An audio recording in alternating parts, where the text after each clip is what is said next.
I'm Gilia, one of the leaders for FiveOneYouth. Since it's a new year, have you set any goals or resolutions for yourself? Happy New Year, by the way. I'm more of a goal-driven person, so usually at the beginning of every year, I try to set a few goals for myself, so at least I know where I'm headed for that year.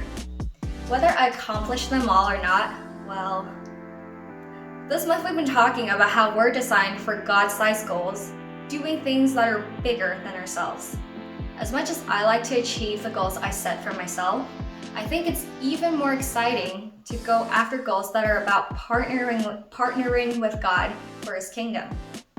The verses for today's devotional come from 2 Peter 1, 3-4, which describes exactly how we can do that.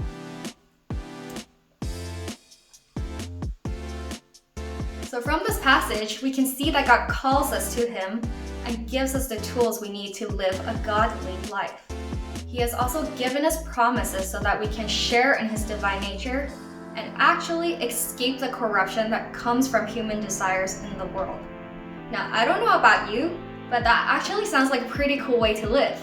With the worsening COVID cases and the political crazies that have hit us only 1 week into 2021, I think it's super important we ground ourselves in God's Word and spend time to actually be in His presence.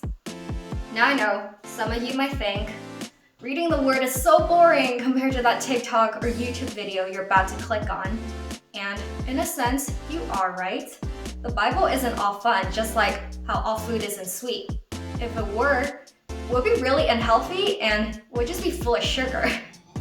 So I actually used to find reading the Bible a bit of a chore.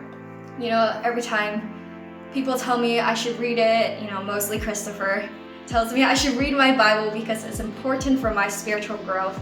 I always come back with excuses, I don't have enough time, I don't have the space to do it, it's always a lot of noise at home, and third, I just don't want to do it.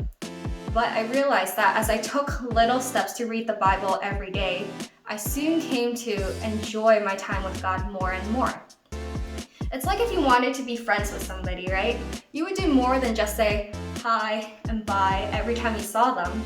You would actually want to have a conversation, get to know them, get to know their likes and dislikes, and figure out, if their personality is a good match for yours. And then you guys become friends. I assume that's how you all make friends. Anyway, it's the same with spending time with God. So here's my challenge for you. Practice the small steps. It could be, one-liner prayers, thank God for a sunny day, or if you're feeling down, you can tell God that you're feeling down. It doesn't matter, He wants to hear from you. Or you can read a couple verses in the Bible. Just start small. I believe that as we take these small steps to be with God, we will eventually take bigger steps and grow in our knowledge of Him.